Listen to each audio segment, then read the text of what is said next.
জিৎ কোয়েলের নতুন ছবির নাম শেষ থেকে শুরু। আসুন পুরো ডিটেলস জেনে নেই। টলিউডে গুজবের মতো শোনা গিয়েছিল বেঁকে বসেছিলেন জিৎ নিজেই। সাফ জানিয়ে দিয়েছিলেন রাজ চক্রবর্তীকে নায়িকা হিসাবে তার কোয়েল মল্লিককে চাই। সেক্ষেত্রে এই হিট জুটি পর্দায় ফেরা প্রেক্ষাগৃহে দর্শক টেনে আনার কারণ তৈরি করবে। সত্যি কি কাণ্ড বলুন দেখি। রাজ চক্রবর্তী এই যে নতুন ছবিটা করছেন জিতের সঙ্গে, এটা তো এমনিতেই অনেকগুলো দিক থেকে টলিউডে আলোচনার বিষয়। এই ছবি পরিচালনা মানে ব্যানকটেশের শিবির ছেড়ে জিৎ আর সুরিন্দর ফিল্মসের দিকে ঝুঁকছেন রাজ চক্রবর্তী। মানে গড়বদল হচ্ছে, ফলে ছবি হিটের জন্য লাখশো নায়িকাও দরকার। কিন্তু রাজ তার সদ্য বিয়ে করা বউ মানে শুভশ্রীকে এখনই পর্দায় নামাতে রাজি নন। ফলে যাকে বাঁচলেন তার নাম মিষ্টি হলেও ব্যাপারটা জিতের পক্ষে আর মিষ্টি হলো না। কেননা প্রসেনজিৎ চট্টোপাধ্যায়ের সঙ্গে পরিচয়, সৃজিত মুখোপাধ্যায়ের বেগম জান টলিউডে মূলত ছোট কাজই পেয়েছেন মিষ্টি। গ্রেট গ্র্যান্ড মস্তি ছবিতে কম পোশাকে জ্বর তুললেও বক্স অফিসের হাওয়া উতল হয়নি।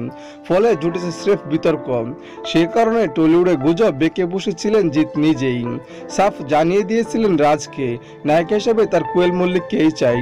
সেই ক্ষেত্রে হিট এই জুটির পর্দায় ফেরা যেমন প্রেক্ষাগৃহে দর্শক টেনে আনার কারণ তৈরি করবে, তেমনই সুরিন্দর কোয়েলের শ্বশুরবাড়ির সংস্থা বলে তাদের দাবিটাও থাকে। খবর মোতাবেক কোয়েল ইতিমধ্যে ছবির চুক্তিপত্রে সই করে দিয়ে ছবির শুটিং শুরু করে দিয়েছেন। আর এই ছবির আংশিক প্রচারণা শুরু করে দিয়েছে জিতের প্রোডাকশন হাউসগুলো। এই ছবিতে দ্বিতীয় নায়িকা হিসেবে থাকবে রীতা বরি। অনেকেই ভাবছে সালমানের ভারতের গল্প থেকে তৈরি হচ্ছে এই মুভিটি। এই চিন্তাধারাটা সম্পূর্ণ ভুল। এই সিনেমাটি কোনো রিমেক বা কপি নয়, এটা একটা ইংরেজি উপন্যাস থেকে গল্প নিয়ে নির্মিত হচ্ছে। গল্প লিখেছেন আদিত্যনাথ। এর আগে তিনি প্রজাপতি বিস্কুটের মাধ্যমে বড় পর্দায় উপস্থিত হয়েছিলেন। আর মজার ব্যাপার, এই ছবিতে আদিত্য অভিনয় করবেন। এই ছিল জিৎ কোয়েল জুটির পরের ছবির খুঁটিনাটি সব খবর।